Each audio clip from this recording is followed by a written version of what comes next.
Assalamualaikum warahmatullahi wabarakatuh. Perkenalkan, nama saya Miftahul Jana. Di sini saya akan menjelaskan tentang bagaimana cara penyambungan kabel fiber optik dan alat apa saja yang harus kita gunakan.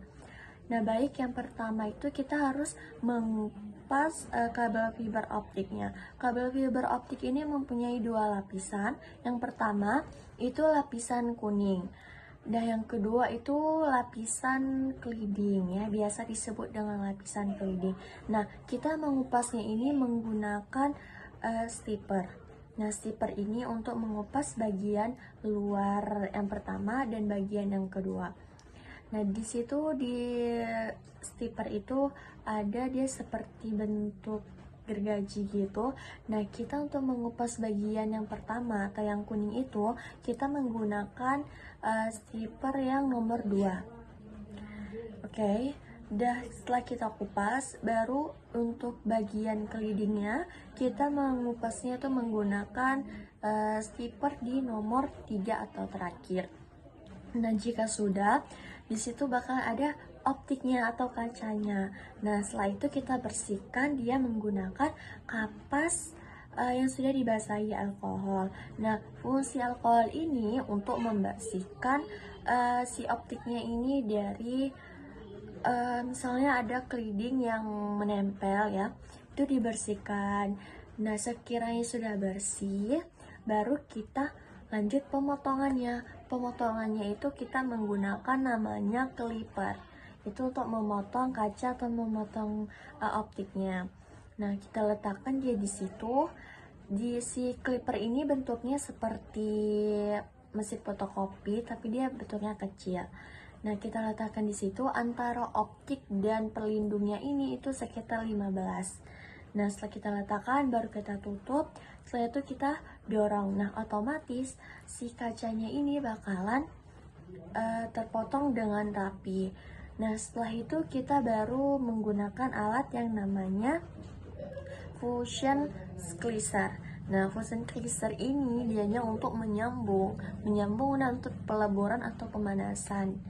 Setelah itu kita letakkan di fusion slicernya ini. Fusion slicernya ini mempunyai dua tempat, ya, untuk si optiknya. Itu dinamakan folder. Nah, kita letakkan si optik ini di situ. Dia tidak boleh melebihi jarum. Ya, melebihi jarum, karena kalau melebihi jarum dia bakal tidak bisa tersambung. Nah, kita tutup.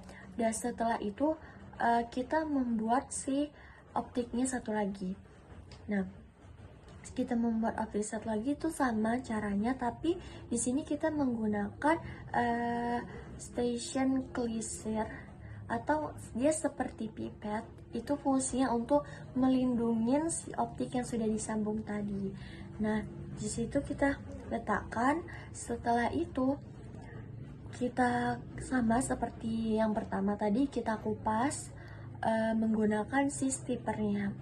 Kita kupas bagian luar dan bagian kelidingnya. Setelah itu kita bersihkan si optik ini menggunakan tisu yang sudah dibasahi. Nah, sekira udah bersih, baru kita lanjut ke pemotongannya. Di pemotongannya ini sama, itu antara optik dan si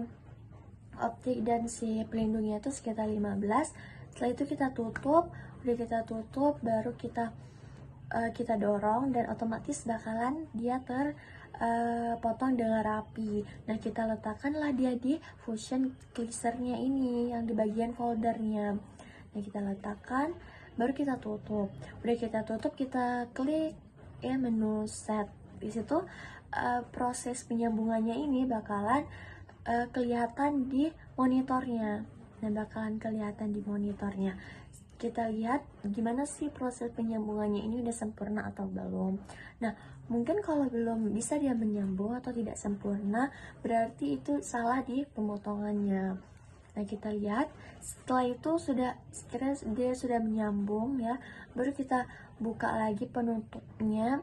Setelah itu kita letakkan si station clearnya ini atau si pipet kecilnya ini di si optik yang sudah menyambung. Nah, itulah dia tadi fungsinya, agar soalnya si optiknya ini rawan banget, ya, dia patah. Jadi ya kita si pipetnya itu sebagai pelindungnya gitu.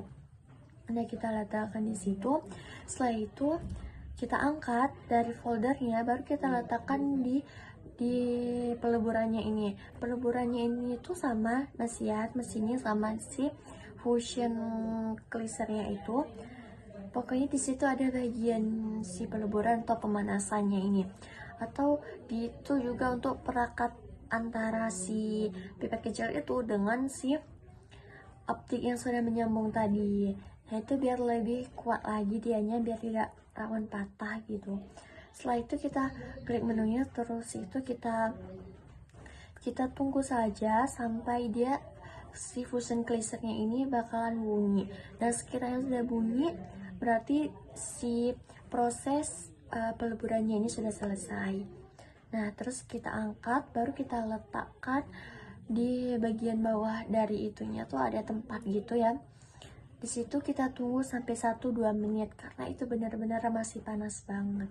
Kita letakkan di situ. Setelah itu sekiranya sudah tidak panas lagi, baru kita bersihkan si fast connectornya ini. Fast connectornya ini kita bersihkan. Terus kita mau mengecek keredaman cahayanya gitu kan, udah sempurna atau belum. Nah, kita mengeceknya itu tuh menggunakan laser. Dia menggunakan laser. Terus kita bersihkan si fast connector. Nah, ini setelah itu kita colokkan saja di lasernya. Nah, setelah itu kita bakalan melihat cahayanya itu tadi. Kita hidupkan ya, kita hidupkan lasernya ini. Di situ bakalan cahayanya bakalan nembus atau tidak gitu. Kita lihat apakah sudah sempurna bulatan cahayanya itu. Jika sudah, berarti dianya itu sempurna. Nah, setelah itu kita lanjut pengecekannya itu kita memerlukan OLS dengan OPM. Nah, OLS ini untuk memberikan cahaya dan OPM ini untuk menerima cahaya.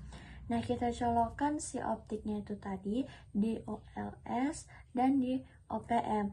Nah, kita hidupkan mereka berdua, OLS dan OPM-nya.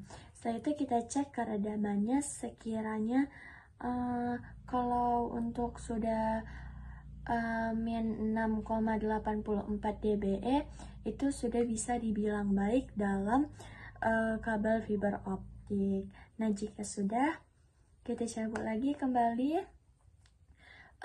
Jadi seperti itu kurang lebih tentang penjelasan yang dapat saya sampaikan tentang bagaimana cara penyambungan kabel fiber optik ini. Mungkin sekian dari saya. Wabillahi taufiq wal hidayah. Wassalamualaikum warahmatullahi wabarakatuh.